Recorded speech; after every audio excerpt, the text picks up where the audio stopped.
నమస్తే, నేను Sangappa. Welcome to Telangana times. AP రాజధానిగా విజయవాడ డిసైడ్ అయింది. తెలంగాణకు అతి దగ్గరలో ఉన్న బెజవాడను ఎంపిక చేశారు. పొరుగు రాష్ట్ర రాజధాని దగ్గరగా ఉండటం వల్ల మన రాష్ట్రానికి వచ్చే ప్రయోజనం ఏమైనా ఉందా? రెండు మహానగరాలు రెండు రాష్ట్రాల అభివృద్ధికి ఎలాంటి మేలు చేస్తాయి? ఇక రియల్ ఎస్టేట్, ఉపాధి, పారిశ్రామిక రంగాలు ఎటు చూసే అవకాశం ఉంది? ఇదే వాళ్ళ తెలంగాణ టైమ్స్ స్పెషల్ డిస్కషన్. ఈ చర్చలో మన దగ్గర క్రెడాయ్ నుంచి, రియల్ ఎస్టేట్ రంగం నుంచి రామచంద్ర రెడ్డి గారు, తర్వాత ఐటీ ఇండస్ట్రీస్ నుంచి మంజుల గారు, సీనియర్ జర్నలిస్ట్, విజయవాడలోను హైదరాబాద్లోను సుదీర్ఘంగా పనిచేసినటువంటి బండారు శ్రీనివాస్ గారు ఉన్నారు. ఢిల్లీ నుంచి రిటైర్డ్ ఐఏఎస్ టీఆర్ఎస్ నాయకుడు రామచంద్ర మనతో చర్చలు పాల్గొంటున్నారు. ముందుగా బండారు గారి నుంచి అడుగుదాం. సార్ చెప్పండి, విజయవాడలో మీరు జర్నలిస్ట్గా పనిచేశారు, హైదరాబాద్ ఉంటున్నారు.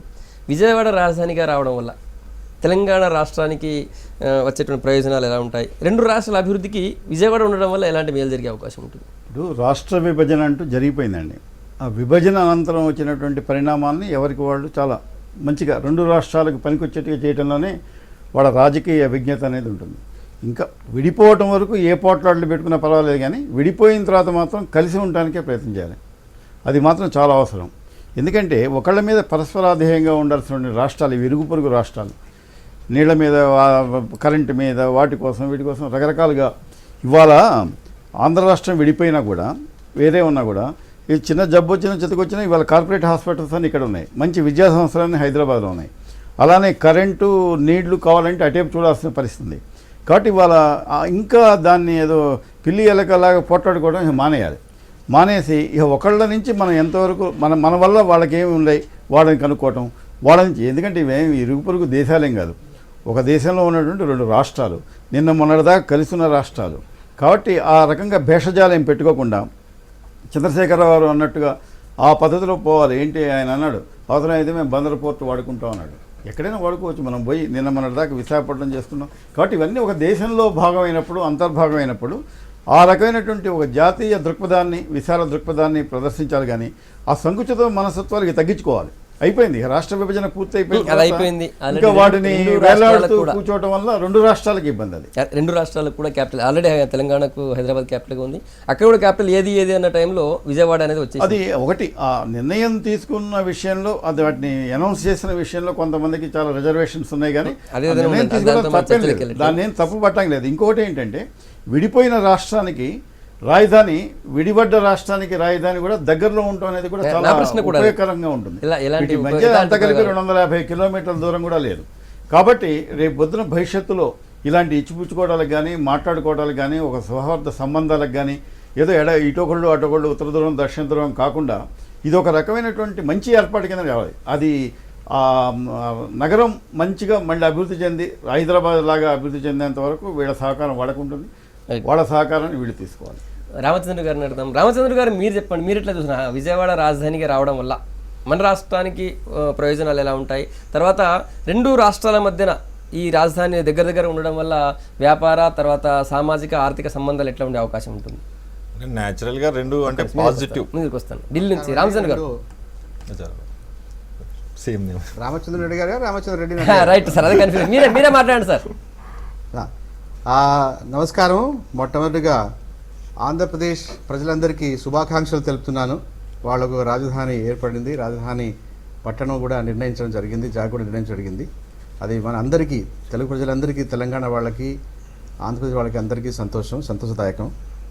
వీటిని రెండు విధాలుగా చూద్దామండి. రిలేషన్స్ ఎలా ఉంటాయి, లాభదాయకమా కాదా అన్నది. రిలేషన్స్ అండి, విజయవాడ నుంచి హైదరాబాద్కి ఎంత దూరమో, హైదరాబాద్ నుంచి విజయవాడకు అంతే దూరం అండి. అందువల్ల మనం ఏ విధంగా ప్రవర్తిస్తామో వాళ్ళు కూడా ఏమి ప్రవర్తిస్తారో దాని మీద వచ్చే రోజుల్లో అది ఆధారపడి ఉంటుంది. అయితే ఇది లాభమా కాదా అంటే మనకు అది లాభదాయకమే. ఎందుకంటే మన పక్కలోనే కోదాడ నుంచి 130-140 కిలోమీటర్ల దూరంలోనే విజయవాడ ఒక పెద్ద పట్టణం రాబోతుంది, దానికి రాజధాని కాబోతుంది, రాజధాని అయిపోతుంది ఇప్పుడు. కాబట్టి దాని స్పిన్ ఆఫ్ బెనిఫిట్ మన ప్రాంతానికి కూడా వస్తుంది. మన రెండు ప్రాంతాలు ఒకటే భాష, ఒకటే సంస్కృతి, ఒకటే కామన్ పండుగలు అని ఉన్నాయి. మనకు తెలంగాణ కొన్ని 1-2 వేరు ఉన్నాయనుకోండి, అయినా కూడా మనం నిన్నటి వరకు ఒకటే ఉన్నాం. కాబట్టి ఇది లాభదాయకంగానే ఉంటుంది.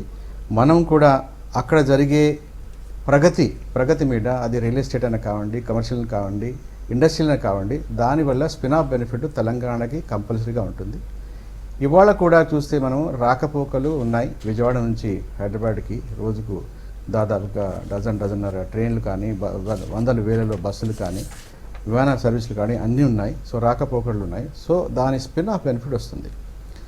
అయితే 2-3 ప్రాబ్లమ్స్ రావచ్చు వచ్చే రోజుల్లో విజయవాడలో. ఎందుకంటే కాస్ట్ ఆఫ్ ల్యాండ్, భూమి ధర చాలా చాలా ఎక్కువగా ఉందని అది వదంతి వస్తుంది. అది నాకు తెలియదు ఎగ్జాక్ట్గా, కానీ బయట వచ్చేదంటే చాలా కాస్ట్ ఎక్కువ పెరిగిందని. కట్టడానికి కూడా కాస్ట్ ఆఫ్ కన్స్ట్రక్షన్ కూడా ఎక్కువ కాకపోతుంది. అలాంటప్పుడు ఎవరైతే మనం అనుకున్నాం ఇంతవరకు ఆంధ్ర ప్రాంతం నుంచి వచ్చి హైదరాబాద్లో కానీ వరంగల్ కానీ వేరే ప్రాంతంలో బిజినెస్ చేస్తున్నామన్న మన మిత్రులు, మన ఫ్యామిలీ మెంబర్స్ వాళ్ళు ఉన్నారో ఆంధ్ర ప్రాంతం నుంచి, వాళ్ళు వెళ్ళిపోతారని అనుకున్నాము. అది జరగదు. ఎందుకంటే వాళ్లకు కాస్ట్ ఆఫ్ కన్స్ట్రక్షన్ అవుతుంది కాబట్టి వాళ్ళు ఇక్కడే ఉండి బిజినెస్ చేస్తారు. అది ఒక విధమైన మనకు తెలంగాణ వాళ్ళకి లాభదాయకం. ఎందుకంటే వాళ్ళు చేసే బిజినెస్ ఒకళ్ళు వెళ్ళిపోయి ఉంటే మనకు ట్యాక్స్లు కానీ ఇక్కడ వసతులు కానీ తక్కువయ్యేవి. అందు గురించి అది లాభదాయకం అని అనుకోవచ్చు. ఇంకా డిపెండబిలిటీ గురించి చెప్పారు మన మిత్రులు. ఎడ్యుకేషన్ గురించి హైదరాబాద్లో మనం గత 15, 20, 30 సంవత్సరాల నుంచి ఎడ్యుకేషన్ ఫెసిలిటీస్ సెంట్రల్ లెవెల్లో కానీ స్టేట్ లెవెల్లో కానీ కార్పొరేట్ లెవెల్ కానీ చాలా వచ్చాయి. అందు గురించి ఆంధ్ర ప్రాంతానికి చెందిన ప్రజలు కూడా, విద్యార్థులు కూడా చాలా వరకు వాళ్ళు ఇక్కడ వచ్చి చదువుకుంటారు. ప్లస్ ఎడ్యుకేషనల్ ఫెసిలిటీ కాకుండా హెల్త్ ఫెసిలిటీ కూడా చాలా బాగున్నాయి ఇక్కడ. ఆంధ్రాలో కూడా చాలా చోట్ల ఉన్నాయి అనుకోండి, అది ఇక్కడ కాన్సన్ట్రేటెడ్ ఒక సిటీలో ఉన్నాయి. ఫెసిలిటీస్ కూడా అంటే రాకపోకడాలకు కూడా ట్రైన్లు కానీ బస్సులు కానీ ఏరోప్లేన్ కానీ వసతులు ఉన్నాయి. అందువరకు చాలా వరకు కానీ వాళ్ళు ఇక్కడ వినియోగించుకుంటారు. అది కూడా మనకు తెలంగాణకి లాభదాయకంగా ఉంటుంది. విజయవాడలో అవి కానీ వేరే ప్రాంతాల్లో ఎక్కడైతే వాళ్ళు డిస్పర్స్ డెవలప్మెంట్ అనేది ఏదైతే ప్లాన్ అయితే ఉందో ఇప్పుడున్న గవర్నమెంట్కి, అది చేయడానికి దాదాపుగా 5-10 సంవత్సరాలు పట్టవచ్చు. అంతవరకు అది మనకు తెలంగాణకి లాభదాయకంగా ఉంటుంది. ఇక 4వ విషయం చూస్తే అండి, సంబంధాలు మనం 2 రాష్ట్రాలు పెంచుకోవాలి. పక్కన ఉన్నాం కాబట్టి అటు నుంచి ఇప్పుడు విజయవాడ నుంచి ఖమ్మం కానీ, ఇటు భద్రాచలం కానీ, ఇటు కోదాడ కానీ చాలా దగ్గరలో ఉంది విజయవాడ. అందు గురించి మన వాళ్ళు కూడా దేని గురించి అన్నా బిజినెస్ చేయడానికి కానీ వేరే విషయానికి కానీ వెళ్ళాలనుకుంటే కూడా అది అందుబాటులో ఉంటుంది మన ప్రజలందరికీ. Correct sir. అందుకు మరి మీ దగ్గరకు వస్తాను ఏమండి? మళ్ళీ వస్తాను రామచంద్ర గారు, మళ్ళీ వస్తాను. చెప్పండి. రైట్, మీరు చెప్పండి రామచంద్ర రెడ్డి గారు. మీరు రియల్ ఎస్టేట్ రంగంలో ఉన్నారు. ఇప్పుడు రామచంద్ర గారు చెప్పినట్టు అక్కడ రియల్ ఎస్టేట్ బాగా ఒక్కసారి హైప్కి వచ్చే అవకాశం ఉంటుంది. సార్ ఓవరాల్గా రియల్ ఎస్టేట్ రంగంలో ఈ 2 నగరాల్లో పరిస్థితి ఎట్లా ఉండే అవకాశం ఉంటుంది? అంటే జనరల్గా ఇప్పుడు రామచంద్ర గారు చెప్పింది 100% కరెక్ట్. ఎందుకంటే ఇప్పుడు ఒకటి మనకు డిస్టెన్స్ దగ్గర ఉన్నది కాబట్టి మామూలుగా ఇప్పుడు డిస్టెన్స్ ఎక్కువ ఉందనుకోండి, వైజాగ్ అయిందనుకోండి, షిఫ్ట్ అయ్యే ఛాన్సెస్ ఉంటుండే. ఇప్పుడు ఓన్లీ 4 hours 3.5 hours ఇప్పుడు మనం రీచ్ అవుతున్నాం కాబట్టి ఎవరైనా మైగ్రేట్ అయిదామనుకున్నా కానీ క్యాపిటల్కు మైగ్రేట్ కానీ లేకపోతే అట్లా వీకెండ్స్లో పోయి రావాలనుకునే వాళ్ళు కూడా ఎంప్లాయీస్ వాళ్ళ ఫ్యామిలీస్ ఇక్కడ నుంచి దూరం ఉండేది ఉంటే షిఫ్ట్ అయ్యే ఛాన్సెస్ ఉంటుండే. ఇప్పుడు ఒక 1 lakh ఫ్యామిలీస్ షిఫ్ట్ అవుతారు అనే ఎక్స్పెక్టేషన్ ఉన్నది ఏది క్యాపిటల్ షిఫ్ట్ అయితే. బట్ ఇప్పుడు ఆ పరిస్థితి కూడా ఉండదు. ఎందుకంటే లాస్ట్ 5 years రిటైర్ అయ్యే వాళ్ళు ఉన్నారనుకోండి, ఇక్కడనే ఫ్యామిలీస్ నుంచి వాళ్ళు వీకెండ్ అట్లా రావడానికి కూడా దగ్గర కాబట్టి, డిస్టెన్స్ దగ్గర కాబట్టి. అండ్ ఇప్పుడు రామచంద్ర గారు చెప్పినట్టు ఆల్మోస్ట్ బూస్టెడ్ రేట్స్ ఆర్ మ్యాక్సిమంలో బూస్ట్ అయిపోయినాయి. ఇప్పుడు అది 5-6 నెలల పైన నుంచి అది విజయవాడ గుంటూరు మధ్యలో రాజధాని అది ఎప్పుడు జరిగేదే. ఎందుకంటే ఇప్పుడు మన దగ్గర కూడా ఇప్పుడు మీరు అబ్జర్వ్ చేస్తే ఎయిర్పోర్ట్ వస్తున్నది అని అన్నప్పుడు ఎయిర్పోర్ట్ వస్తుంది అని కరీంనగర్ రూట్లో చెప్పారు, క్రిసాట్ అన్నారు, తర్వాత దుండిగల్ అన్నారు. ఎక్కడ వస్తుంది అంటే అక్కడ రేటు పెరిగింది. తర్వాత ఇప్పుడు మీకు లాస్ట్కు ఎయిర్పోర్ట్ వచ్చిన దగ్గర పెరిగింది. ఇప్పుడు ఈ రోజు కూడా ఆ రేటు రీచ్ కాలేదు ఇంకా, అప్పుడు పెరిగిన రేటు. కాబట్టి ఎవ్రీవేర్ ఎక్కడ కానీ సెంటిమెంటు ఏదో జరుగుతుంది అని చెప్పి అనుకొని దాని రేట్స్ ఒక 5 years, ఇప్పుడు నెక్స్ట్ 5 years కూడా అదే రేట్ ఉండే ఛాన్సెస్ ఉంటాయి. కాబట్టి ఇప్పుడు ఆల్రెడీ రేట్స్ పెరిగినాయి కాబట్టి నెక్స్ట్ ఇన్వెస్ట్మెంట్ ఇప్పుడు మీరు ఆదిపట్లలో చూస్తే టీసీఎస్ స్టార్ట్ అయిన దగ్గర నుంచి మీరు కంప్లీట్ అయ్యే వరకు స్టార్ట్ అయినప్పుడు రేట్స్ పెరిగినాయి, తర్వాత అయిపోయిన తర్వాత రేట్స్ పెరిగినాయి. ఈ మధ్యలో గ్యాప్లో మాత్రం స్టాగ్నేట్ అయింది మార్కెట్. కాబట్టి ఇప్పుడు ఈవెన్ విజయవాడ ఇప్పుడు అక్కడ క్యాపిటల్ ఏదైతే ఉందో అది ఆల్రెడీ మీరు ఒక 3-4 years వరకు ఏదైతే ఉందో రియల్ డెవలప్మెంట్ వచ్చేంత వరకు ఎంత పెరగాలో ఇప్పుడు అంత పెరిగింది. కాబట్టి real estate already that is పీక్లు ఉన్నది కాబట్టి మన హైదరాబాద్కి అది యూజ్ అవుతుంది. ఎందుకంటే ఈ రోజు కూడా మీరు కంపేర్ చేసినప్పుడు వితౌట్ ఇన్ఫ్రాస్ట్రక్చర్ ఏది లేకుండా విజయవాడలో ఉన్న రేటు కంటే హైదరాబాద్లో తక్కువ ఉన్నది. కాబట్టి మీరు డెఫినెట్గా హైదరాబాద్కు advantage as on today this situation. Right, Manjula గారు మీరు చెప్పండి. ఐటీ పరిశ్రమలో ఉన్నారు, మీరు ఐటీ ఇండస్ట్రీలో ఉన్నారు, మీకేమనిపిస్తుంది? ఐటీ రంగం ఎట్లా ఉండేటువంటి అవకాశం ఉంటుంది? ఐటీ రంగానికి అయితే ఎటువంటి ఎఫెక్ట్ ఉండదండి, ఎందుకంటే already Hyderabad is an well developed city. ఇది ఇప్పుడు కాదు, ఒక లాస్ట్ ఒక 50 years నుంచి సాఫ్ట్వేర్ అనేది డెవలప్ అవుతూనే వస్తుంది. కానీ ఆ మధ్య కొంచెం పొలిటికల్ ఇష్యూస్ అయ్యి గొడవలు, తెలంగాణ ఇష్యూస్ గొడవలు జరుగుతున్నప్పుడు కొంచెం స్టెబిలిటీ వచ్చి స్టేబుల్గా ఉంది. కానీ ఇప్పుడు మాత్రం ఇంకా డెవలప్మెంట్కి అసలు ఆగదు, అది ఇంకా గ్రో అవుతూనే ఉంటుంది. విజయవాడ క్యాపిటల్ సిటీ చేయడాన్ని నేను స్వాగతిస్తున్నాను. క్యాపిటల్ సిటీ అయినంత మాత్రాన మన హైదరాబాద్ నుంచి సాఫ్ట్వేర్ కంపెనీలు అక్కడికి వెళ్తాయనేది మాత్రం లేదు. ఎందుకు అంటే ఐటీ ఇండస్ట్రీ పెరిగే అవకాశం ఉంటుందా? ఐటీ ఇండస్ట్రీస్ అంటే వాళ్ళకి కొంచెం కొంచెం స్టార్ట్ అవుతాయి. రానున్న ఫ్యూచర్లో there may be a chance, ఎందుకంటే 2 సిటీలో డెవలప్ కావాలి. ఎందుకంటే ఎక్కువ కంపెనీలు డెవలప్ అయినప్పుడే అన్ఎంప్లాయ్మెంట్ అనేది తగ్గుతుంది. కానీ విజయవాడ క్యాపిటల్కి హైదరాబాద్ నుంచి కంపెనీలు తరలి వెళ్తాయి అనేది మాత్రం కాదు, వాస్తవం కాదు. ఎందుకంటే హైదరాబాద్లో ఉన్న ఇన్ఫ్రాస్ట్రక్చర్ కానీ, మ్యాన్ పవర్ కానీ, ఫెసిలిటీస్ కానీ ఈవెన్ ఆల్రెడీ అంత ఫ్లోలో ఉంది కాబట్టి ఇంకా ఫ్లో అనేది ముందుకు వెళ్తూనే ఉంటుంది. అంటే విజయవాడ హైదరాబాద్ దగ్గరగా ఉండడం వల్ల అక్కడ కూడా ఇంకా పరిశ్రమలు ఎక్కువగా వచ్చేటువంటి అవకాశం ఉంటుంది, అక్కడ కూడా వచ్చే అవకాశం ఉంటుందా? అక్కడ కూడా అంటే అంతగా ఇంత ఫాస్ట్గా అయితే మూవ్ కావు. ఫ్యూచర్లో అయితే కొంచెం కొంచెం కావచ్చు. ఎక్కడైనా అని కూడా హైదరాబాద్ అయితే తగ్గదండి. హైదరాబాద్ అయితే ఫుల్ డెవలప్ అవుతూనే ఉంటుంది. అంటే పదే అక్కడ క్లైమేట్ గురించి చెప్తుంటారు, దాని ఎఫెక్ట్ ఏమైనా ఉంటుంది అక్కడ? క్లైమేట్ గురించి ఎఫెక్ట్ అంటే అది కూడా ఉండొచ్చు. హైదరాబాద్లో ఉన్నంత స్టేబుల్ వెదర్ అయితే ఇంకా వేరే సిటీస్లో అయితే ఉండదు. రైట్. చర్చలో యార్లగడ్డ హరిశ్చంద్ర ప్రసాద్ గారు పారిశ్రామికవేత్త, తర్వాత ఆర్థిక అంశాలపై చాలా అంశాలపై డిస్కస్ చేసి ఎన్నో ఆర్టికల్స్ రాసినటువంటి హరిశ్చంద్ర ప్రసాద్ గారు. సార్ చెప్పండి, విజయవాడ రాజధానిగా రావడం వల్ల పక్కనే దగ్గరలో ఉన్నటువంటి తెలంగాణకు ఎలాంటి ప్రయోజనం ఉంటుంది? ఒకటి, 2 రాష్ట్రాల అభివృద్ధి కావడానికి ఆ విజయవాడని క్యాపిటల్గా ఉండడం వల్ల ఎలాంటి అవకాశం ఉంటుంది? ఒకటండి, Vijayawada will not be like Hyderabad. It won't be a mega city because it is a capital. It can become a mega city on its own because of its financial strength, logistics strength and auto industry strength, plus agri-based. ఈ 3 మూలాన 4 మూలాన అది grow అవుతుంది దానంతట అదే. And also ecosystem ఉందండి, Guntur, Vijayawada, Mangalagiri, that ecosystem is there. And lot of entrepreneurs ఆ area నుంచి వచ్చి ఇక్కడ హైదరాబాద్లో సెటిల్ అయ్యారు కాబట్టి so there will be some real estate boom also there. But actual capital ఏదైతే వస్తుందో విజయవాడ దగ్గరలో, అది it will be an administrative capital only, where only VIPs will be there. So Hyderabad grow అయినట్టు క్యాపిటల్గాను population wise, economy wise grow అయినట్టు ఏ city కూడా grow అవ్వదు ఇక ఫ్యూచర్లో. బికాజ్ ఎస్పెషలీ ఆంధ్రప్రదేశ్లో, because Andhra Pradesh is going to be very distributed growth. So ఒక చోట అంటూ గ్రోత్ ఉండదు. అంటే ఓన్లీ సిటీ గ్రోత్ మాత్రమే కాకుండా ఈ 2 రాష్ట్రాలు అభివృద్ధి చెందడానికి విజయవాడ చాలా హైదరాబాద్కి దగ్గరగా ఉండడం వల్ల ఏమైనా ఉపయోగం ఉంటుంది? అంటే విజయవాడ హైదరాబాద్కి దగ్గరగా ఉండటం వల్ల కాకుండా మచిలీపట్నం పోర్ట్ డెవలప్ అయితే that will become a captive port for Telangana. అదే కేసీఆర్ కూడా అంటున్నారు ఈ మధ్యలో. ఎస్, ఆయన అడుగుతున్నారు కూడా దాన్ని.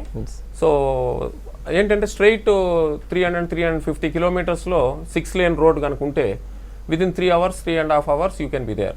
So I think that way Telangana will help Vijayawada's growth because Machilipatnam is off Hyderabad Vijayawada kabatti, and Vijayawada nunchi ఏదైతే ఉండిందో ఆ వ్యాపార లేకపోతే వేరే ఇష్యూస్ మీద హైదరాబాద్ విజయవాడ మధ్యలో ఎప్పుడు there is lot of communication going on, physical communication. అటు నుంచి మనుషులు ఇటు రావటం, ఇటు నుంచి మనుషులు అటు వెళ్ళటం, అది కంటిన్యూ అవుద్ది.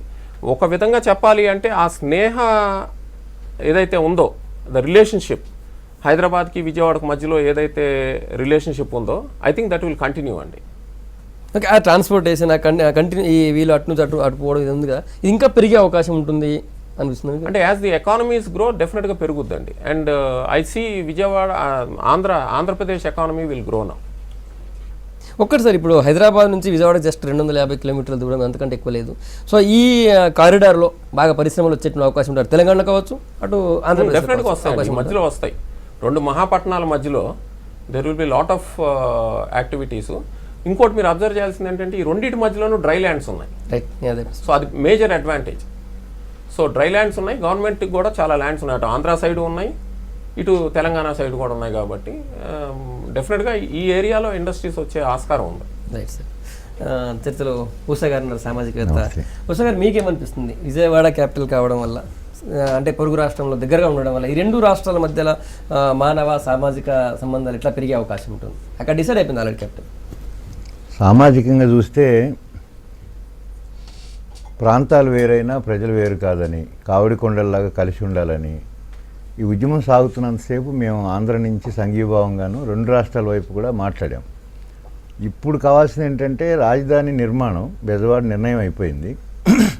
దాని మీద అక్కడ ఎవరికి ఎలాంటి అభిప్రాయాలు ఉన్నా నిర్ణయం అయిపోయింది కనుక అది నిర్మాణం సాగాల్సి ఉంటుంది. అయితే అక్కడ ల్యాండ్స్ ఏదైతే నిర్మాణం చేయడానికి, రాజధాని నిర్మాణం చేయడానికి ల్యాండ్స్ దాన్ని ఏమంటాం, వ్యవసాయ భూములు ఎక్కువ ఉన్నాయి కనుక సేకరించడం ఎట్లా అనేది సమస్య అవుతుంది. నేను కంపేర్ విత్ హైదరాబాద్కి ఏం ఉపయోగం, విజయవాడలో రాజధాని కావటం అనేది ఒక పాయింట్ మీరు అడుగుతూ ఉన్నారు. సరే, అది దగ్గరగా ఉండటం అన్నప్పుడు నా పాయింట్ ఏంటంటే రెండు రాష్ట్రాల అభివృద్ధికి విజయవాడ క్యాపిటల్ దగ్గరలోకి ఉండడం వల్ల ఏమైనా ఛాన్స్ ఉందా అనేది. ఒకవేళ వైజాగ్లోనో తిరుపతిలో ఉంటే చాలా దూరంలో ఉండే పరిస్థితి ఉండేది క్యాపిటల్. అది కరెక్టే. పక్కనే రావడం వల్ల రెండు రాష్ట్రాల అభివృద్ధికి ఏమైనా అవకాశం ఉందా? నేను కూడా అదే చెప్పబోతున్నాను. ఇప్పుడు హైదరాబాద్ నుంచి ఇటు మహబూబ్నగర్ నుంచి కర్నూలు, అటు అనంతపూరు, రాయలసీమ వెళ్ళే రోడ్డు ఒకటి ఉంది. అయినా ఆ తిరుపతిలో రాజధాని కనుక వస్తే అది కూడా దూరమే నేను కంపేర్ విత్ విజయవాడ. అయితే విజయవాడలో వచ్చేటప్పటికి మచిలీపట్నం, నా దృష్టిలో కూడా మచిలీపట్నం ఇంతకుముందే అక్కడ ఓడరేవు అభివృద్ధి కోసం నిర్ణయం జరిగింది కనుక దాని దృష్టిలో పెట్టుకొని తెలంగాణకి అక్కడికి ట్రాన్స్పోర్ట్ పెరుగుతుంది, బిజినెస్ పెరుగుతుంది, డ్రై ల్యాండ్స్ ఉన్నాయని కూడా అంటున్నారు, అది కూడా పెరుగుతుంది. దానికంటే కూడా ఏంటంటే విజయవాడని కృష్ణా జిల్లాను ఆనుకొని ఇటువైపున నల్గొండ జిల్లా ఉంది, కోదాడ దాకా. అట్లాగే ఇప్పుడు జగ్గయ్యపేట, ఇప్పుడు నూజివీడు, ఇవన్నీ కూడా అక్కడ ల్యాండ్స్ ఎక్కువ తీసుకోవడానికి, మంగళగిరిలో ఎక్కువ ల్యాండ్స్ తీసుకోవడానికి ప్రయత్నం చేస్తున్నారు నూజివీడు కంటే. నూజివీడ మంగళగిరి అనేది ఇంకా ఫైనల్ ఇది కాలేదు. ఒకవేళ నూజివీడు కనుక అయితే అది హైదరాబాద్కు చాలా దగ్గర ఆ రూట్లో ఉంటుంది. ఆ రకంగా కూడా ఉపయోగం ఉంది. ఇంకా మూడోది ఏంటంటే ఇప్పుడు రెండు రాష్ట్రాల్లోనూ అభివృద్ధి జరగాలి అని అన్నప్పుడు రెండు రాష్ట్రాల మధ్య సంఘీభావం, స్నేహభావం, మేము అందుకనే తెలంగాణ ఆంధ్ర మిత్ర మండలాన్ని ఒక సంస్థను ఫ్లోట్ చేసి ఎటువంటి పరిస్థితుల్లో కూడా ప్రజలు రెండు చోట్ల అభివృద్ధి కోరుకుంటారు, పరస్పరం సహకారం కూడా కోరుకుంటారు. రాజకీయ పార్టీలు వాళ్ళ రాజకీయ లక్ష్యాల కోసం దాన్ని చెడగొడుతూ ఉంటాయి.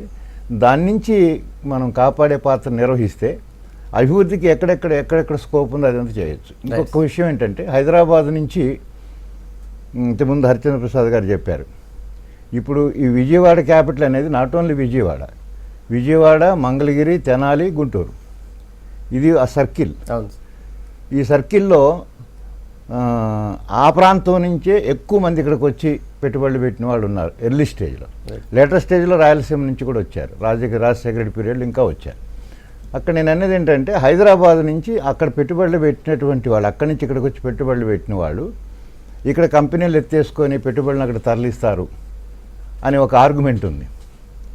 దానివల్ల హైదరాబాద్కు నష్టమా, విజయవాడకు లాభమా అన్నప్పుడు ఇది కూడా జరగదనుకుంటున్నాను నేను. మహా అయితే ఇంకో కంపెనీ పెట్టచ్చు, ఇంకో బ్రాంచ్ పెట్టచ్చు, కానీ ఇక్కడదైతే పోదు. ఇండస్ట్రియల్ సెక్టర్లో హరిచంద్ర ప్రసాద్ గారు చాలా ఒక్క మాట చిన్న. ఇంకోటి ఏంటంటే హైదరాబాద్కు ఉన్న అడ్వాంటేజ్, అక్కడున్న డిసడ్వాంటేజ్ కూడా చెప్పాలి నేను. హైదరాబాద్లో సెంట్రల్ ఎడ్యుకేషన్ సెంటర్స్, అట్లాగే పబ్లిక్ సెక్టార్ కంపెనీసు, దాన్ని బేస్ చేసుకొని చాలా ఉప పరిశ్రమలు డెవలప్ అయినాయి ఇక్కడ. దానివల్ల లక్షలాది వేలాది మందికి ఇక్కడ ఎంప్లాయ్మెంట్ దొరుకుతుంది. ఈ సెంట్రల్ పబ్లిక్ సెక్టార్ పోయింది, అంత ప్రైవేట్ సెక్టార్ వస్తుంది. ఏర్పడిన ఈ పబ్లిక్ సెక్టార్ హైదరాబాద్లో ఉన్నది, ఇది బంగారు బాతు. రెండోది ఇదైతే పోదు. ఇంకోటి ఏంటంటే ఇక్కడ అది అడ్వాంటేజ్ తెలియదు, కానీ ఇక్కడ మొదటి నుంచి ఉర్దూ భాష మాట్లాడటం వల్ల ఉత్తరాది ప్రాంతానికి సంబంధించి దేశంలో ఎక్కడి నుంచి ఉన్నవాళ్ళైనా ఇక్కడ హిందీ మాట్లాడటం వాళ్ళకి పెద్ద సమస్య కాదు. అది కూడా ఇంగ్లీష్ బాగుంటుంది కదా, ఇంగ్లీష్ బాగుంటుంది. కానీ మీకు ఉత్తరాదిలో వాళ్ళందరూ ఢిల్లీ చూడండి, 95% మంది హిందీలోనే మాట్లాడతారు. రైట్ సార్, మళ్ళీ వస్తాం మీ దగ్గర. అది కూడా మళ్ళీ వస్తాను సార్. సార్ బండర్ గారు, రెండు రాష్ట్రాలు పక్కపక్కన ఉండడం, రెండు జిల్లాలు ముఖ్యంగా కోదాడ, ఇది నల్గొండ జిల్లాలో కోదాడ ప్రాంతం కావచ్చు, ఖమ్మం కూడా పక్కపక్కన ఉండడం వల్ల ఇక్కడ ఉన్న ప్రజలతో అక్కడ ఎక్కువ సంబంధాలు ఉండే అవకాశం ఉంటుంది. చిరు వ్యాపారులు కావచ్చు, ఈవెన్ కూరగాయలు అమ్మేవాళ్ళు, రైతులు, వీళ్ళందరూ కూడా సంబంధాలు ఎక్కువ పెరిగేటువంటి అవకాశం ఉండొచ్చా? ఇప్పుడు వాళ్ళ వ్యాపారం కూడా పెరుగుతుందా? చిరు వ్యాపారం హైదరాబాద్ బెజవాడ మధ్య రోడ్డు మార్గంలో పోతే 4-5 గంటలు అంటున్నారు. ఇంకా ఈ వెనక 4 లైన్ కనుక అయిపోతే ఇంకా 4-5 గంటల్లోనే, ఇంకా తక్కువలోనే వెళ్ళిపోవచ్చు. ఇంకా బుల్లెట్ ట్రైన్లు ఇవన్నీ మనకు అరచేతిలో చూపెట్టే కనుక వస్తే ఇంకా అసలు హైదరాబాద్ బెజవాడ కలిసిపోయి మళ్ళీ ఒక వేర్పాటు ఉద్యమం రావాల్సిన పరిస్థితి వస్తుందని తెలియదు. అంటే అంత దగ్గర అయిపోయినాయి అనమాట. ఎంత దగ్గరగా ఉన్నాయంటే ఈ రెండు మీరు చూడండి, భారతదేశంలో ప్రత్యేకించి దక్షిణ భారతంలో ఓవర్ నైట్ పోతే ఒక స్టేట్ క్యాపిటల్ నుంచి ఇంకో స్టేట్ క్యాపిటల్కి పోయే అవకాశం, విమానాలు పక్కన పెట్టండి, ఇది మరీ అసలు గంటల్లో కారు వేసుకొని ఇటు నుంచి అటు అటు నుంచి ఇటు తిరిగే పరిస్థితి ఉన్నప్పుడు వారు చెప్పినట్టు అసలు ఎవడు ఇది వదిలిపెట్టి పోయే పరిస్థితి ఉండదు. ఎందుకంటే ఏదైనా ఉద్యోగం ఉన్నా కూడా ఇప్పుడు మామూలుగా వరంగల్లో ఉద్యోగాలు చేసేవాళ్ళు వెళ్ళిపోతున్నారు, చేస్తున్నారు చూసారా, ఉదయం పోయి సాయంత్రం. అట్లే బెజవాడ నుంచి కూడా ఇక్కడి నుంచి అక్కడికి పోయే అవకాశం ఉన్నప్పుడు ట్రాన్స్పోర్టేషన్ కనుక పెరిగిందనుకోండి, మంచి చక్కటి ఇప్పుడు 4 లైన్ రోడ్లు మీరు చెప్పినట్టు కనుక అవన్నీ వస్తే, ఈ బందర్ పోర్టు పుణ్యం అన్నది వచ్చిందనుకోండి, ఇక దూరం చాలా తగ్గిపోతుంది రెండింటి మధ్య, ప్రాంతాల మధ్య. తర్వాత ప్రజల మధ్య కూడా తగ్గుతుంది. ఎందుకంటే ఇవే అసలు కలిపేది నర్వ్ లైన్స్ ఇవే కదా. అవన్నీ వచ్చినప్పుడు చక్కగా ఇప్పుడు ఈ హైదరాబాద్ ఉందండి, చెప్తాను, హైదరాబాద్ ఐటీ పరిశ్రమ నిజంగా చెప్పాలంటే అది ఎక్కడికి పోవాలి, పోతే బెంగళూరు పోవాలి, లేకపోతే పూనా పోవాలి, బాంబే పోవాలి, కానీ బెజవాడ అయితే ఎవరు పోరుగా చూస్తూ, ఎందుకంటే వెదరు వ్యవహారం చూసినప్పుడు పైగా అంతా వెరీ ఎక్స్పెన్సివ్ ఎఫర్ అయింది. ఇప్పుడు ఈ రాజధాని అనేది ఒకప్పుడు హైదరాబాద్ రాజధాని ఎప్పుడండి 1990s ఒక 15-20 ఏళ్ల వరకు ఇక్కడ ఏమి ధరలేం పెరగల, అమాంతం. ఓవర్ నైట్ పెరిగింది ఎప్పుడంటే ఈ తలుపులు బార్లా తీసి మా ఎకానమీ అంతా మేము విశ్వవ్యాప్తం చేస్తున్నాం అన్నప్పుడు పెరిగినాయి ఇక్కడ. ఇప్పుడు అక్కడ పరిస్థితి ఎట్లా ఉందంటే స్టార్టింగ్లోనే పెరుగుదల ఉందన్నమాట. ఇప్పుడు అక్కడికి పోయి కొత్తగా పెట్టుబడులు పెట్టి చేయాలంటే చేయలేని పరిస్థితి ఉంది అక్కడ. కాబట్టి ఇక్కడ ఉన్నవాళ్ళు ఇక్కడే ఉండిపోతారు, అక్కడి నుంచి పనులు కావాలనుకుంటే చేసుకుంటారు తప్పితే. ఒక చిన్న విషయం చెబుతానండి, జూన్ 2వ తారీఖున మా ఇంట్లో మామూలు పనివాళ్ళు వాచ్మెన్లు అడుగుతున్నారు అనమాట, అంటే హైదరాబాద్ అంతా సగం ఖాళీ అవుతుంది, అద్దెలు తగ్గిపోతాయి, ఇల్లు కొనుక్కోవడానికి దొరుకుతాయని అన్నారు. ఏం జరిగిందండి? ఏం జరగలేదు. అప్పుడు 2కు పూర్వం ఎలా ఉందో 2 తర్వాత కూడా అలానే ఉంది. ట్రాఫిక్ నేను మా ఇంటి నుంచి మీ ఇంటికి ఇక్కడికి రావడానికి నాకు అరగంట పట్టింది, అప్పుడు అరగంట పట్టేది. కాబట్టి ఏదో రాష్ట్రాలు విడిపోయినంత మాత్రాన ఏదో ఇక్కడంతా హైదరాబాద్ అంతా ఖాళీ అయిపోతుంది అని అనుకోవడానికి అవకాశం లేదు. ఇంకోటి ఏంటంటే హైదరాబాద్కి ఒక అంతర్జాతీయ విమానాశ్రయం చుట్టూ ఇవన్నీ డెవలప్ అయి కూర్చున్న వ్యవహారం, ఇది వడ్డించిన విస్తరి అక్కడ ఖాళీ విస్తరి. మా కాన్సెప్ట్ కూడా ఇవన్నీ కూడా అక్కడ రావాలనేదే. కాకపోతే ఈ 2 రాజధానులు మీరు అన్నట్టు ఏ 2 రాష్ట్రాల మధ్య కూడా ఇంత దగ్గరగా ఉన్నటువంటి పరిస్థితి లేదు, ఎక్కడ లేదు దేశంలో. 2 రాష్ట్రాల అభివృద్ధికి ఎలా మేలు జరుగుతుంది అనేది ఒకటి. హరిశ్రమ ప్రసాద్ గారు, ఇప్పుడు చెన్నై దగ్గరగా ఉండడం వల్ల నెల్లూరు జిల్లాలో చూస్తే మనం చాలా కారిడార్లో చాలా డెవలప్మెంట్ ఉంటుంది. అలాంటి డెవలప్మెంట్ ఇక్కడ ఏ మేరకు వచ్చే అవకాశం ఉంటుంది? దానికోసం 2 ప్రభుత్వాలు ఏం చేయాలి? 2 ప్రభుత్వాలు డెఫినెట్గా కోఆపరేట్ చేసుకోవాలండి. There is no other go. ఈ రోజున ఏదో పొలిటికల్గా స్టేట్మెంట్లు వచ్చినా కూడా ఫైనల్గా 2 ప్రభుత్వాలు కోఆపరేట్ చేసుకోకపోతే 2 గ్రో అవ్వవు. ఎందుకంటే చాలా రిలేషన్షిప్స్ డెవలప్ అయి ఉన్నాయి, ఫైనాన్షియల్ రిలేషన్షిప్స్ ఉన్నాయి, ఫిజికల్గా రిలేషన్షిప్స్ ఉన్నాయి, ఇన్వెస్ట్మెంట్స్ ఉన్నాయి 2 పక్కల. సో అన్నీ కోఆపరేట్ చేసుకోవాలి. బట్ ఈ 2 క్యాపిటల్స్ ఇంత దగ్గర అంటే ఈ రోజునండి కరెక్ట్గా మా ఇంటి దగ్గర నేను కార్ ఎక్కితే 3 అవర్స్లో ఐఎమ్ ఇన్ విజయవాడ. రేపు దాన్ని 6 లేన్ చేస్తే 2.5 hours, విచ్ ఈజ్ నథింగ్. నేను మా ఇంటి దగ్గర నుంచి తార్నాక వెళ్ళాలంటే 2 hours పట్టేటట్టు ఉంది ఇప్పుడు ట్రాఫిక్లో. So it's much easier to travel. So what I'm seeing ఏంటంటే వీకెండ్ టూరిజం ఒకటి ఇంక్రీజ్ అవుతుందండి బాగా. సో దట్ ట్రాఫిక్ ఇప్పుడు లేదు ఆ వీకెండ్ టూరిజం. రేపు అది వేరే స్టేట్, ఇది వేరే స్టేట్ కాబట్టి ఇక్కడ వాళ్ళు ఐమాక్స్కి వెళ్దాం అని చెప్పి వీకెండ్ ఐమాక్స్కి వెళ్దాం అని పొద్దునే వచ్చి సాయంత్రం వెళ్ళే వాళ్ళు ఉంటారు వీకెండ్ టూరిజం. లేకపోతే వచ్చి ఇక్కడ ఒక రోజు ఉండి నైట్ ఉండి వెళ్ళే వాళ్ళు ఉంటారు వీకెండ్. ఎందుకంటే వెళ్ళే కొందికి ఈ సాఫ్ట్వేర్ ఇండస్ట్రీస్ వీళ్ళందరూ దే హ్యావ్ టు కన్స్యూమరిజం. దీనంతా మేము యాడ్ మాస్ అంటాం కదా, అడ్వర్టైజ్మెంట్ మాస్. ఇప్పుడు అంతా మనం పూర్వం మా జనరేషన్ అంతానేమో సోషలిస్టిక్ ప్యాటర్న్లో పెరిగాం కాబట్టి వీఆర్ ఆల్ ప్రాపగాండా మాస్. ఇప్పుడంతా యాడ్ మాస్. సాయంత్రం అయ్యేటప్పటికి ఎవడో వంటలు వండుకోవట్లేదు, అందరూ ఐమాక్స్లోనే ఎక్కడో తింటూ ఉంటారు కదా. సో ఆ వీకెండ్ టూరిజం ఒకటి ఇంక్రీజ్ అవుతుంది. ఖమ్మంలో స్టీల్ ప్లాంట్ రాబోతుంది. So that will also increase the traffic from Tiruvuru, Nuzvid to Machilipatnam, ఆ హనుమాన్ జంక్షన్, ఆ ట్రాఫిక్ కూడా ఇంక్రీజ్ అవుతుంది. Most probably capital will be somewhere around that, because అక్కడే డ్రై ల్యాండ్స్ ఉన్నాయి, గవర్నమెంట్ ల్యాండ్స్ ఉన్నాయి, డ్రై ల్యాండ్స్ ఉన్నాయి. హరిశ్చంద్ర ప్రసాద్ గారు ఇండస్ట్రియల్ కారిడార్ ఎట్లా డెవలప్ అవుతుంది అనే అంశం చర్చిస్తున్నాం. మీరు చెప్తున్నారు ఇంతకుముందు. ఒకటి ఏంటంటే ఖమ్మంలో స్టీల్ ప్లాంట్ కావాలి. As per the reorganisation act if you see ఖమ్మంలో ఒక స్టీల్ ప్లాంట్ పెట్టాలని ఉంది. సో ఆ స్టీల్ ప్లాంట్కి exit is in or out మన మచిలీపట్నం పోర్ట్ అవుతుంది. సో ఆ విధంగా అక్కడి నుంచి కనెక్టివిటీ పెరుగుతుంది. మళ్ళీ ఇంతాక నేను చెప్పినట్టు విజయవాడ హైదరాబాద్ మధ్యలో చాలా డ్రై ల్యాండ్స్ ఉన్నాయి, జగ్గయ్యపేట అనండి, ప్లస్ రా మెటీరియల్ కూడా ఉంది, లైమ్ స్టోను అవన్నీ. సో ఆ ప్రాసెస్ యూనిట్స్ వస్తాయి, మ్యానుఫ్యాక్చరింగ్ యూనిట్స్ కూడా వస్తాయి. ఇప్పుడు ఏమవుతుందంటే 2 స్టేట్స్లో కాంపిటీషన్ వచ్చి, సపోజ్ ఊరికి ఎగ్జాంపుల్గా చెప్తాను, జగ్గయ్యపేట దగ్గర హైటెక్ సిటీ అని పెట్టారనుకోండి. సో న్యాచురల్లీ ఇక్కడ నుంచి కొంత చంద్రబాబు నాయుడు గారిని చూసి there might be some flight of software engineers going there, because Jaggayyapeta నుంచి హైదరాబాద్ ఎడ్జికి రావటం, అవుటర్ రింగ్ రోడ్కి రావటం only 2 hours 1.5 hours actually. So పెద్ద ప్రాబ్లం అనిపించకపోతుంది. షాప్స్ ఇస్తే దే మే కమ్ దేర్. లేదు రేపు ట్యాక్స్ 94 క్లాజ్ 94 ప్రకారం, రీఆర్గనైజేషన్ యాక్ట్ ప్రకారం 2 స్టేట్స్కి ట్యాక్స్ బెనిఫిట్స్ ఇవ్వాలి. వీళ్ళిద్దరూ పోటీ పడి 2 అక్కడ తెచ్చుకున్నారనుకోండి. So they will be tremendous growth. అది కలిసిపోతుంది. ఇంతకెవరు అన్నారు కదా, 2 కలిసిపోతాయి. మీరు ఇమాజిన్ చేయండి, బద్దీ లాంటి ఫెసిలిటీస్ ఈ 2 ఏరియాస్కి, జగ్గయ్యపేట ఏరియా అండ్ అటుపక్క నల్గొండ సైడ్ ఇస్తే ఇమ్మీడియట్గా మొత్తం కలిసిపోతాయండి. So many industries will come. Pharma industries వస్తాయి, any manufacturing side industries will come. So అలా we have to wait and see how these 2 CMs will cooperate. Ramachandra గారు, మీకేమనిపిస్తుంది ఈ కారిడార్ మొత్తం విజయవాడ టు హైదరాబాద్ కారిడార్ ఎట్లా డెవలప్ అయ్యే అవకాశం ఉంటుంది? తర్వాత దానికోసం 2 ప్రభుత్వాలు ఏం చేయాలి? ముఖ్యంగా మీరు తెలంగాణ ప్రభుత్వానికి చాలా దగ్గరలో ఉన్నారు. ఒకటండి, ఈ ప్రాంతానికి ఎప్పుడైతే ఆంధ్రప్రదేశ్ ప్రభుత్వం ఒక నిర్ణయం తీసుకున్నారు, హైదరాబాద్ లాగా విజయవాడ కూడా కొత్త రాజధాని కూడా సెంటర్ ఆఫ్ అట్రాక్షన్ చేయకుండా దాన్ని ఒక అడ్మినిస్ట్రేటివ్ క్యాపిటల్గానే చేసి వివిధ రకాలమైన ఎడ్యుకేషనల్ కానీ, కమర్షియల్ కానీ, industrial centres they want to disperse, including even some cases some government offices కూడా. అందు గురించి హైదరాబాద్ లాగా విజయవాడ ఎదగడం కొంచెం కష్టం అవుతుంది. రెండవది, విజయవాడ, గుంటూరు, తెనాలి ఆల్రెడీ డెవలప్డ్ అయిన కమర్షియల్ సెంటర్స్ ఇవి. ఇండస్ట్రియల్ కూడా కొంత ఉంది, కమర్షియల్ కూడా ఉంది. It's all urban bodies.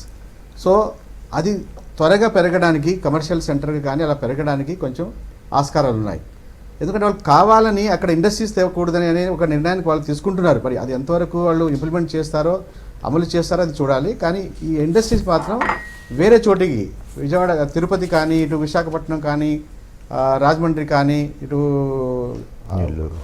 Anantapur కానీ అటు తీసుకెళ్ళడానికి వాళ్ళు ప్రయత్నం చేస్తున్నారు. అయితే ఇంకోటి ఏంటంటే, ఇటు కోల్కతా, ఇటు చెన్నై, ఆ ఎంటైర్ కారిడార్లో ఈస్ట్ కోస్ట్లో దాదాపుగా 13-1400 కిలోమీటర్ల దూరంలో కూడా మధ్యలో ఏ సిటీ లేదు. విశాఖపట్నం వచ్చినా కూడా అనుకున్నంతగా పెరగలేదు. కానీ ఈ సిటీకి, ఈ సెంటర్కి చాలా పెరిగే అవకాశాలు ఉన్నాయి రెండింటికి మధ్యన. ఎందుకంటే ఆల్రెడీ కమర్షియల్ సెంటర్స్ ఉన్నాయి, వాళ్ళకి ట్రైన్ ఫెసిలిటీస్ ఉన్నాయి, నీళ్లు ఉన్నాయి, ప్లస్ అంతర్ప్రెన్యూర్షిప్ ఉంది. సో కమర్షియల్గా పెరిగే స్కోప్ ఉంది. కానీ వాళ్ళు గవర్నమెంట్ ఏంటి అనుకుంటుందంటే, అంటే మనం ఏదైతే పేపర్లో వింటున్నామో, చూస్తున్నామో, దీన్ని ఒక అడ్మినిస్ట్రేటివ్ సెంటర్గానే పెంచడానికి, వాళ్ళు అడ్మినిస్ట్రేటివ్ సెంటర్గానే ఎస్టాబ్లిష్ చేయడానికి వాళ్ళు ప్రయత్నిస్తున్నారు. ఓకే సార్, మీ దగ్గరికి వస్తున్నాం. అయితే మనకు ఏ విధమైన లాభం అనేది మీరు కూడా చెప్తున్నారు కదా, ప్లస్ మన హరిశ్చంద్ర ప్రసాద్ గారు చెప్తున్నారు, విశాఖపట్నం ఇది స్టీల్ ప్లాంట్ వచ్చేది, స్టీల్ ప్లాంట్ ఖమ్మం జిల్లాలంటే ఖమ్మంలో కాదండి, ఇది వచ్చేది బయారంలో. బట్ స్టిల్ మనకు ఆ బయారంలో వచ్చినా కూడా అక్కడ నుంచి కానీ, ఇటు నుంచి కానీ మనకు అక్కడ నుంచి ముడి పదార్థాలు వేరేవి కూడా, బొగ్గు కానీ, వేరే సామాన్లు కానీ లేకుండా మళ్ళీ ఎక్స్పోర్ట్ చేయడానికి కూడా కమర్షియల్గా ట్రాన్స్పోర్టేషన్ ఫెసిలిటీ అవసరం వస్తుంది. మన పోర్ట్ ఫెసిలిటీ కూడా వినియోగించుకోవడానికి చాలా ఆస్కారాలు ఉన్నాయి. ఇంకోటి చెప్పారు ఐటీ ఇండస్ట్రీస్ గురించి. ఐటీ ఇండస్ట్రీస్ గురించి హైదరాబాద్లో ఉన్న ఐటీ ఇండస్ట్రీస్ దానికి స్పిన్ ఆఫ్గా, దానికి ఎందుకంటే విజయవాడ ప్రస్తుతం ఉంది Tier 2 సిటీగా, ఏవైతే కొన్ని వసతులు అక్కడ వచ్చాయో, ఐటీ కూడా అక్కడ వచ్చినా కూడా పెద్ద ఇండస్ట్రీస్ పెద్ద మొత్తంలో హైదరాబాద్లో పెట్టి మేబీ అవుట్ సోర్సింగ్ కోసం కానీ, వేరే కోసం కానీ విజయవాడకు వచ్చే ఆస్కారాలు ఉన్నాయి.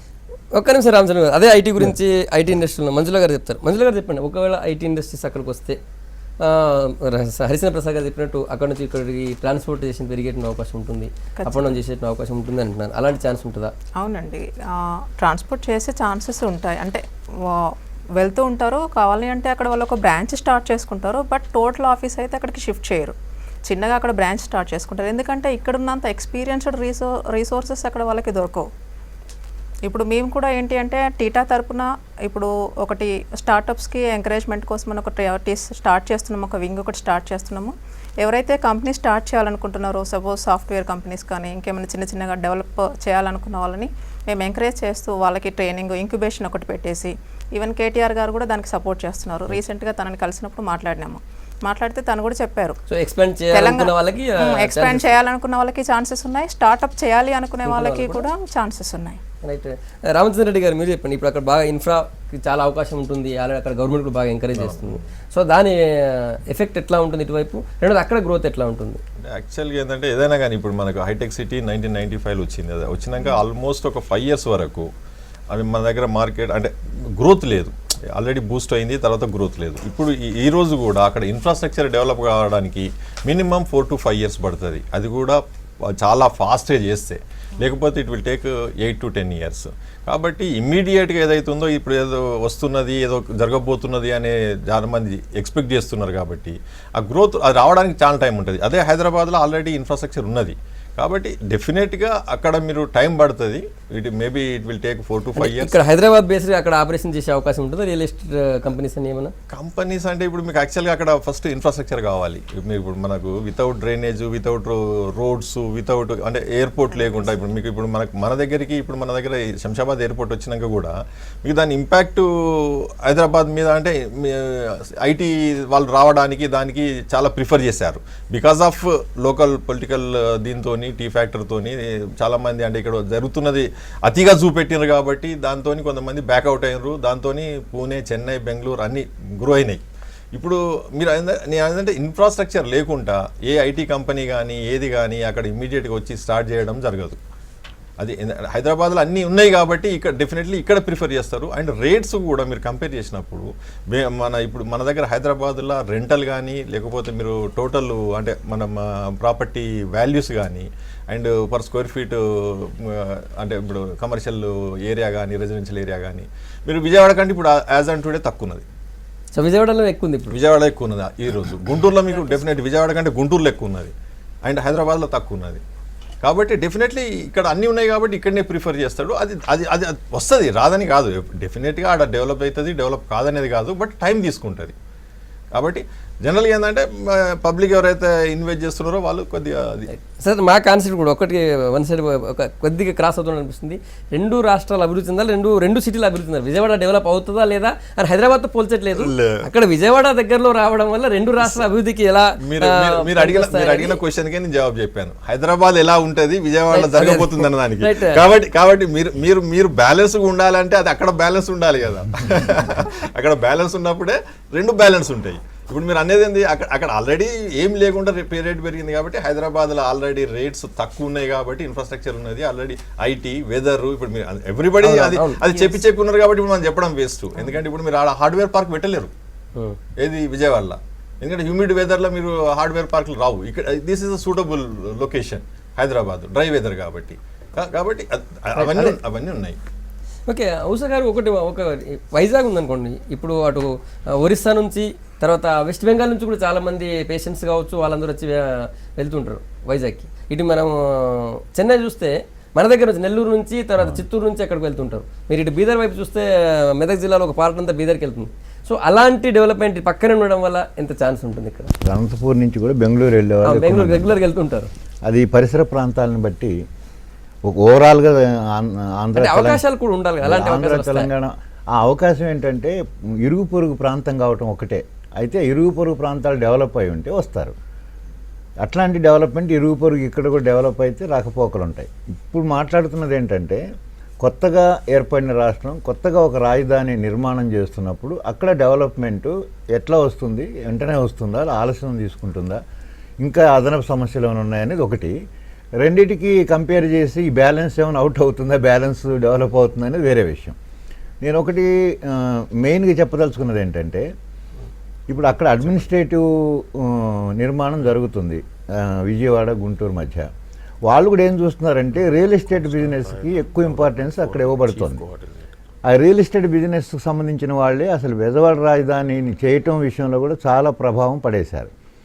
ఇప్పుడు అదే మళ్ళీ అది ప్రతికూల అంశంగా కూడా మారబోతుంది. ఎందుకనంటే అక్కడ ల్యాండ్స్ ఇప్పటికే మాది గుంటూరు జిల్లా, ఆ జిల్లా నుంచి నాకు తెలుస్తున్న వార్తల ప్రకారం 50 లక్షలు ఉండే ఎకరం ఆల్ ఆఫ్ సడన్ 1.5 కోటి దాకా వెళ్ళిపోయింది. ఇంత ఇన్వెస్ట్ చేసి ముందు ల్యాండ్ పర్చేజ్ చేసి, ఇప్పుడు పెద్ద పెద్ద కంపెనీలు పెట్టాలంటే మౌలిక సదుపాయాల కోసం ప్రభుత్వం భూమి, నీరు, ఇలాంటి సబ్సిడీస్ ఇవ్వచ్చు. ప్రతి రియల్ ఎస్టేట్ కంపెనీకి సబ్సిడీ ఇవ్వదు కదా. ల్యాండ్ పర్చేజ్ చేయాలి, ప్లాట్స్ చేయాలి, తర్వాత అమ్మాలి, ఇవన్నీ సొంతంగా పెట్టుకోవాల్సిందే. ల్యాండ్ కొనటానికి వెచ్చించే డబ్బు వాళ్ళకి లాస్గా మారేటటువంటి పరిస్థితి ఏర్పడుతుంది. తర్వాత కస్టమర్ ఎవరైతే కొనబోతాడో రైట్, ఆ కొనబోయే అతనికి కూడా ఫ్లాట్ వాల్యూ పెరుగుతుంది, రెంట్ కుండబోయేవాడికి కూడా రెంట్ వాల్యూ పెరుగుతుంది. సో దాని ప్రభావం కూడా అభివృద్ధి మీద పడేటువంటి అవకాశం ఉంటుంది అండి. అభివృద్ధి మందగిస్తుంది. అభివృద్ధి మందగిస్తుంది. అంతే ఇంత డబ్బు పెట్టి అక్కడ ఒక రియల్ ఎస్టేట్ వెంచర్ చేసే బదులు హైదరాబాద్లో చేసుకుంటే దానికంటే రెట్టింపు లాభం వస్తుందని ఆలోచనకు వస్తున్నాను. రైట్, రెండు ఈ సంగప్ప గారు వాళ్ళు చెప్పిన పాయింట్కి నేను కొద్దిగా చెప్తున్నాను, కరెక్టే. ఇప్పుడు అమెరికా పోయి చూడండి, అక్కడ బ్రహ్మాండమైన రోడ్లు వేశారు. ఎప్పుడు వేశారు? ఎప్పుడో వేశారు కనుక వేయగలిగారు. నేను ఎవరినో అడిగాను అక్కడ, ఇప్పుడైతే మా చేత కూడా కాదన్నారు. ఎందుకంటే ఒకప్పుడు బెజవాడ హైదరాబాద్ మధ్య రోడ్డు వేయడానికి అయిన డబ్బు ఇవాళ 2వ లైన్ వేయాలంటే ఎంత డబ్బు, ఎందుకంటే కాస్ట్ పెరిగిపోతున్న కొద్దీ ఎఫర్డబిలిటీ తగ్గిపోతుంది అన్నమాట. ఎంత గవర్నమెంట్కైనా ఎంతైనా చాలా. ఇప్పుడు ఏదో ప్రైవేటు ప్రభుత్వ భాగస్వామ్యం కొత్త మాట వచ్చి చేయగలుగుతున్నారు, కానీ లేకపోతే అసలు ఈ గవర్నమెంట్ ఏదైనా ఒక రోడ్డు వేయగలుగుతుందా, ఒక మెట్రో స్టేషన్ కట్టగలుగుతుందా, రైలు మార్గం సంగతి దేవుడి కనుక. కాబట్టి ప్రభుత్వం దగ్గర డబ్బులు లేవు, ప్రైవేట్ భాగస్వామ్యం కావాలి కనుక ఖచ్చితంగా మనం ఇప్పుడు ఆ ముంగిట్లో ఉన్నాం మనం. అందువల్ల మనకు ఒక అడ్వాంటేజ్ వచ్చింది ఈ డెవలప్మెంట్. 1956 నుంచి 95 దాకా ఎంత డెవలప్ అయిందో 95 నుంచి 2005లో అంత డెవలప్ అయింది. అంటే మీకు అక్కడ ఏంటంటే ఒకసారి ఆ స్పీడ్ అందుకుంటుంది డెవలప్మెంట్. ఎందుకంటే నిధుల లభ్యత పెరిగింది, మనమేమో తలుపులు బార్లా తీసి కూర్చున్నాం, బయట నుంచి వచ్చే నిధులు పెరిగినాయి. ఇదంతా ఎక్కడికి పోతుందంటే చివరికి అప్పు సొప్పు చేసే ఆస్తులు అమ్ముకున్నట్టు అవుతుందా కాదా అనేది పక్కన పెడదాం. అభివృద్ధి అయితే కనబడుతుంది కదా. రెండోది, ఈ రాష్ట్ర రాజధానులు దగ్గరగా ఉండటం వల్ల మనం ఇప్పుడు ఢిల్లీలో చూసాం, హర్యానా ఢిల్లీకి మధ్యలో మీరు గీత గీయగలుగుతారా? కలిసిపోయినాయి అవి. అంటే ఢిల్లీలో ఉన్నామని చెప్పుకుంటారు, హర్యానాలో ఉంటున్నా కూడా. మేము ఎక్కడంటే మేము ఢిల్లీ అంటాడు వాడు, కానీ వాడు నిజానికి హర్యానాలో ఉంటున్నాడు. అలానే అభివృద్ధి పెరిగింది అనుకోండి, ఇలా క్రమక్రమంగా ఇప్పుడు రేపు బెజవాడ ఇవాళ కాకపోయినా రేపు 5 ఏళ్లకైనా 6 ఏళ్లకైనా పెరుగుతూ వస్తుంటుంది. అది అక్కడ కాస్ట్ ఎక్కువ ఉందనుకోండి పక్కకు పోయి కొంటాడు. ఇప్పుడు హైదరాబాదు ఒకప్పుడు ఈ జూబ్లీ హిల్స్ తర్వాత, నేను హైదరాబాద్ వచ్చిన తర్వాత బంజారా హిల్స్ లేదు కాబట్టి బంజారా హిల్స్, జూబ్లీ హిల్స్ రకరకాలుగా పెరుగుకుంటూ పోయినాయి ఈ హైటెక్ సిటీలు. ఇవన్నీ ఎప్పుడు వచ్చినాయి? ఒకటి, చంద్రబాబు నాయుడు గారికి ఆ స్తోమత ప్రతిభ ఉండొచ్చు, ఏంటి ఆ కాంట్రాక్ట్ చేసి తీసుకురాగలిగిన శక్తి. కానీ ఇవాళ ఒకటి, వాళ్ళు కూడా హైటెక్ టెక్నాలజీ ఇండస్ట్రీస్ వాళ్ళు ఏం చేస్తున్నారు, బెంగళూరులో అమాంతం అదే ఖాళీ చేసేసి హైదరాబాద్లో ఏం పెట్టలే, వాళ్ళు ఇక్కడ పెట్టుకున్నారు, అక్కడ పెట్టుకున్నారు. అట్నే రేపు పొద్దున చంద్రబాబు నాయుడు గారు ఆయన శక్తి సామర్థ్యాల కొద్ది తీసుకుపోయినా కూడా ఇక్కడ ఇండస్ట్రీస్ ఇక్కడే ఉంటాయి. మళ్ళీ కావాలంటే ఇంకోటి జాగా ఇస్తే మళ్ళీ అక్కడ పోయి ఇంకోటి పెడతారు. అంతకు మించి దీనికి తాళాలు వేసిపోయి అక్కడ పెడతారు. అలాంటి ఆఫర్స్ కూడా వాళ్ళు చేస్తున్నారు. హరిశ్చంద్ర ప్రసాద్ గారు, ముఖ్యంగా ఈ 2 సిటీస్ మధ్యలో ఇప్పటికి ఆల్రెడీ 4 లైన్ ఉంది, దాన్ని 6 లైన్ చేయాలని డిమాండ్ ఒకటి ఉంది, అలాంటి చర్చ ఒకటి ఉంది. రెండోది బుల్లెట్ ట్రైన్స్ రావాలి, దానివల్ల బాగా డెవలప్మెంట్ ఉండే అవకాశం ఉంటుంది అంటున్నారు. సో అలాంటివి వచ్చే ఛాన్స్ ఉందా? ఉంటే ఏ విధంగా డెవలప్ జరిగే అవకాశం ఉంటుంది? 6 lane మటు డెఫినెట్గా వస్తుందండి. Up to Machilipatnam port they will make it 6 lane. Only thing is Vijayawada to Machilipatnam చాలా క్రౌడెడ్గా ఉంది, అదే లైక్ 1 big city అది. సో అక్కడ కొంచెం కష్టం అవుతుంది, కానీ but still national highways is bent up on that. And ఇది కాక కృష్ణా రివర్ మీద 2-3 బ్రిడ్జెస్ కూడా వస్తున్నాయి. సో ఇవన్నీ వచ్చేటప్పటికి the transportation time will come down అండి, cost also will come down. దూరం తగ్గినట్టు అవుతుంది ఇండైరెక్ట్గా. సో ఆ విధంగా ఒకటి చూస్తున్నాను. రెండోది, ట్యాక్స్ షెల్టర్స్ అనేది ఎక్కడ ఇస్తారనేది ఇంపార్టెంట్. ఒకవేళ ఈ ప్రాంతాల్లో ఇస్తే, అంటే west Krishna is very backward, more backward then Srikakulam and Vizianagaram. So ఒకవేళ వెస్ట్ కృష్ణా కనుక ఇస్తే ట్యాక్స్ బెనిఫిట్స్, అప్పుడు హైదరాబాద్, ఇంతకు నేను చెప్పినట్టు హైదరాబాద్ విజయవాడ మధ్యలో డిస్టెన్స్ తగ్గుతుంది. బట్ ఒకటండి, మీరు ఇంతకు బిగినింగ్లో అన్నారు కదా, క్యాపిటల్ ఎక్కడో పెట్టిన దానికన్నా విజయవాడలో క్యాపిటల్ పెట్టడంతో there is advantage to Hyderabad, also advantage to the new capital in Andhra Pradesh. This definitely advantage, 2 దగ్గర ఉండటంతో. పూర్వం నుంచి రిలేషన్షిప్ ఉంది రెండింటికి, ఇప్పుడు కాదండి, నిజాం టైం నుంచి రిలేషన్షిప్ ఉంది. మీకు గుర్తుందో లేదో, ఇక్కడ సాయుధ పోరాటం అయినప్పుడు కూడా ఇక్కడ సాయుధ పోరాటంలో ఉన్న వాళ్ళంతా వచ్చి మొగలరాజపురంలో తలదాచుకున్నారు. ఇక్కడ గొడవలు అవుతున్నప్పుడు వాళ్ళందరూ ఆ కమ్యూనిస్ట్ లీడర్స్ అంతా వచ్చి విజయవాడ మొగలరాజపురంలో తలదాచుకున్నారు. So there is lot of relationship అండి. ఈ రోజున వచ్చిన లీడర్స్ వీళ్ళంతా హిస్టరీ తెలియని లీడర్స్ ఉన్నారు రెండు అక్కడి పక్కల. నుంచి ఆయుధాలు కూడా సరఫరా చేస్తారు. సో ఆ రోజున నిజాంని మీద ఫైట్ చేయడానికి Vijayawada was one of the hearts which was used as a base by the revolutionaries to fight against the Nizam domain, Nizam domination. So there is a history there. మీరు కమ్యూనిస్ట్ లీడర్స్ని ఏమైనా ఓల్డ్ కమ్యూనిస్ట్ లీడర్స్ని అడిగితే ఆ history అంతా ఇప్పుతారు వాళ్ళు. So ఆ history will continue అండి. ఒకటి ఇంతకుముందు బండారు గారు చెప్పినట్టు ఢిల్లీ చూసిన ఢిల్లీ హర్యానా రెండు కలిసిపోయినట్టు పరిస్థితి ఉంటుంది. సో అంత పూర్తి ఆ స్థాయిలో కాకపోయినా కొంతవరకు జగ్గైపేట వారు చెప్పినట్టు జగ్గైపేటలో వచ్చి పడ్డాయనుకోండి, అంతే, ఇటు వాడు అడుగు పెడితే ఇంకేముంది, మీరు గీత గీయడానికి కూడా జాగా ఉండదు అక్కడ. ఇప్పుడు విజయవాడ నుంచి జగ్గైపేట దాకా మీకు ఊపిరాడదండి. హైదరాబాదు దిల్సుఖ్ నగర్ వదిలి ఇంకొక అరగంట దాకా మీకు ఊపిరాడదాం. ఇంక మధ్యలో ఎంత ఉంది? మహా అయితే ఒక 70-80 కిలోమీటర్స్ ఉంది. అక్కడ ఏదన్నా మేజర్ ఇండస్ట్రీస్ వస్తే, ఇప్పుడు నిన్న ఆయన మొన్న సీఎం గారు ఇచ్చిన దాంట్లో ఆయిల్ రిఫైనరీ మరియు క్రాకర్ యూనిట్ పెడతామన్నారు. అట్లానే మళ్ళీ భారత్ ఎలక్ట్రానిక్స్ ఇంప్రూవ్ చేస్తామన్నారు. ఇది అంతా కృష్ణా డిస్ట్రిక్ట్లో. టెక్స్టైల్ పార్క్ అన్నారు, ఫుడ్ పార్క్ అన్నారు. ఇవన్నీ కూడా ఏదన్నా అక్కడ వచ్చినాయి అనుకోండి, ఆటోమేటిక్గా దే విల్ బి ఇంటర్లింకింగ్. ఇంకోటండి, food also has to come from Vijayawada. Rice కానీ మ్యాంగోస్ కానీ ఇవన్నీ అట్నుంచి ఇటు వస్తూ ఉంటాయి ఎప్పుడు, కూరగాయలు అవన్నీ. సో ఆ కమ్యూనికేషన్ కూడా విల్ స్టిల్ కంటిన్యూ అండి.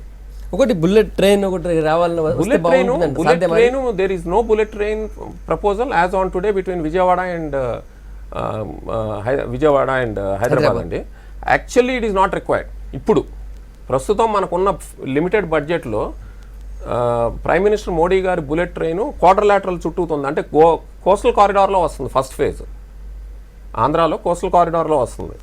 ఈ in between Vijayawada and Hyderabad bullet train ఇప్పుడు అవసరం లేదండి. 6 లేన్ వేస్తే మీకు 2.5 అవర్స్లో వస్తున్నప్పుడు నాన్ యాక్సెస్ 6 లేన్ వేస్తే ఇంకా మీకు బుల్లెట్ ట్రైన్ అవసరం ఉండదు. కానీ ఇప్పుడు పరిస్థితిలో భూముల రేట్లు ఆ స్థాయిలో పెరిగిన పరిస్థితి ఉంది. అంటే రోడ్డుకి ఆల్రెడీ ఉందండి ఎక్వైర్డ్ ల్యాండ్. ఆల్రెడీ ఎక్కువ ఇంకొక పక్కన ఇంకొక రోడ్ వేయడానికి ఆల్రెడీ ప్రపోజల్స్ మొదలైపోయినాయండి. ఇప్పుడు ఇంకొక చిన్న సందేహం కూడా క్లారిఫై చేసుకోవాలి ఉన్నప్పుడే. ఇప్పుడు 3 అంతర్జాతీయ ప్రమాణాలతో కూడినటువంటి విమానాశ్రయాలు అన్నారండి. ఇవన్నీ పబ్లిక్ ప్రైవేట్ పార్ట్నర్షిప్ తప్పితే గవర్నమెంట్ దగ్గర అయితే రూపాయి లేదు. పెట్టాలన్నప్పుడు వాడి మొట్టమొదటి కండిషన్ ఏంటంటే 200-250 కిలోమీటర్లు ఇంకోటి ఉండకూడదు అంటారు. అప్పుడు ఎలా జరుగుతాయి? అది సాధ్యమవుతుంది. ఎందుకంటే ఇక మిగతా 13 జిల్లాల్లో ఎడిదిప్పినా కూడా మీకు 200 కిలోమీటర్లో ఇంకో ఊరు వచ్చేస్తుంది, అదే ఇంకొక విమానాశ్రయం వస్తుంది. అప్పుడు దాన్ని ఎలా సాల్వ్ చేయగలుగుతారు? గవర్నమెంట్ దగ్గర డబ్బు లేదు. 3 అంతర్జాతీయ ప్రమాణాలతో ఎలా కట్టగలుగుతారు? ఒకటండి, ఇది ఇంటర్నేషనల్ ఎయిర్పోర్ట్స్ అన్నారండి, మెగా ఎయిర్పోర్ట్స్ అనలా. This is a small technical this thing. Trichy is also international airport అండి. ఇప్పుడు తిరుపతి మీరు ఇంటర్నేషనల్ ఎయిర్పోర్ట్ చేస్తారు, ఒక పక్క బెంగళూరు ఉంది, ఒక పక్క చెన్నై ఉంది. తిరుపతిని ఎందుకు చేయాలండి? క్వశ్చన్ రావచ్చు. ఒక పక్క బెంగళూరు పెద్ద ఎయిర్పోర్ట్ ఉంది, చెన్నై ఉంది. తిరుపతిని ఎందుకు చేయాలి అంటే, ఇంటర్నేషనల్ ఎయిర్పోర్ట్ అంటే కస్టమ్స్ వాళ్ళను సెక్యూరిటీ పెరుగుతుందండి. దాంట్లో మీరు ఫుడ్ ప్రాసెసింగ్ యూనిట్స్ అక్కడ వస్తున్నాయి, చిత్తూరు, నెల్లూరు, కడప పక్క. సో వాటినన్నిటిని ట్రాన్స్పోర్ట్ చేయడానికి కూడా ఇంటర్నేషనల్ ఎయిర్పోర్ట్ కావాలి.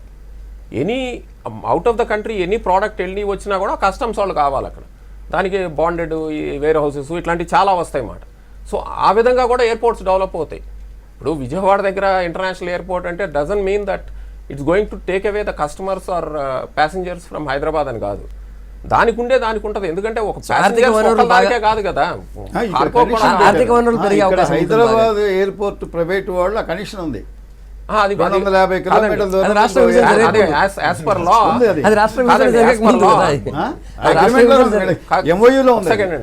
ఒకటి నెంబర్ 1 250 కిలోమీటర్ల కన్నా ఎక్కువ ఉంది. సో అది మనం డిస్కస్ చేయక్కర్లేదు. బట్ రాష్ట్రం విడిపోయిన తర్వాత అది వర్తించదు. అది అసలు అయినా ప్రాబ్లం లేదు. ఎందుకంటే శంషాబాద్ నుంచి మీకు Gannavaram is nearly 320 kilometres are so. మన దగ్గర కాదండి, ఏముంది, ఒకటి వైజాగ్, ఒకటి విజయవాడ, ఇంకోటి తిరుపతి. సో అసలు దగ్గరే లేవు, చాలా డిస్టెన్స్ ఉంటుంది. అది లాంగ్ స్టేట్ అండి, అది 960 కిలోమీటర్స్ కోస్ట్ లైన్ స్టేట్. అసలు ఏదైనప్పటికండి ఈ కృష్ణా గోదావరి నదులు అనేవి రెండింటిని అనుసంధానం చేస్తున్నాయి. ఇప్పుడు గోదావరి తెలంగాణ నది కింద దాని లెక్క, కృష్ణా అనగానే కృష్ణా జిల్లానే అక్కడ ఉంది కాబట్టి కృష్ణా అనగానే ఇక మీరు ఆంధ్ర కింద వేస్తారు. ఆల్రెడీ కృష్ణా పైన ఈ రెండు రెండు ఈ నదులే అనుసంధానం చేసినప్పుడు ఇక మనుషులు వీళ్ళ గీతలు గీసుకుంటూ ఉండటం అనవసరం.